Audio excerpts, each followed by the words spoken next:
Hi and welcome back to Sci-Fi Fans. I'm your host Wayne, and in this video I'd like to talk to you about the 1958 movie The Seventh Voyage of Sinbad. This was one of my childhood favourites, as well as Clash of the Titans and Jason of the Argonauts. I think it had something to do with the stop motion animation. So here are my top picks for this film, and I hope you enjoy them. One thing that films of this particular era suffered from is a man in a suit. So you'd often see a monster or an alien, and you'd quite obviously tell it was a man in a suit. So when they come to produce the Cyclops in Sinbad, they actually gave him suture-like legs so that the audience would be put off and not necessarily think it was a man in a suit.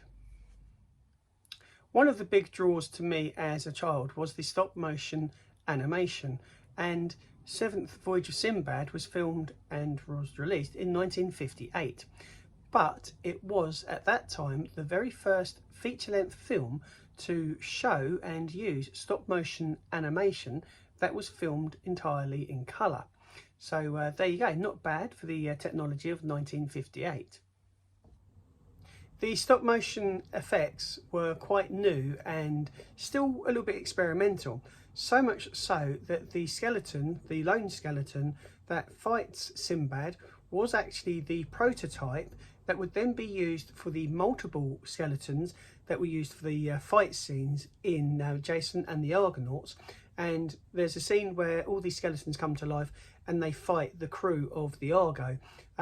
So there you go, a little bit of experimentation, and it shows how these films were able to move filmmaking forward at that time.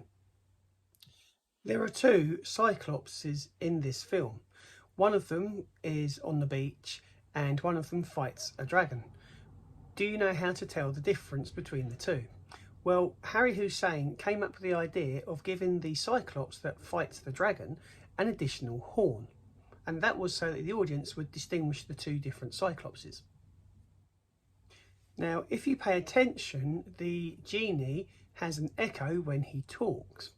However, when he becomes a boy at the end of the film, so when he becomes human, he loses the echo in his voice. So there you go, that's my top picks for Sinbad, The Seventh Voyage of Sinbad from 1958. Hope you've enjoyed this video. Do stick around and watch some of the other videos on the channel if you're enjoying them. And don't forget to leave a comment in the box below and smash that like button.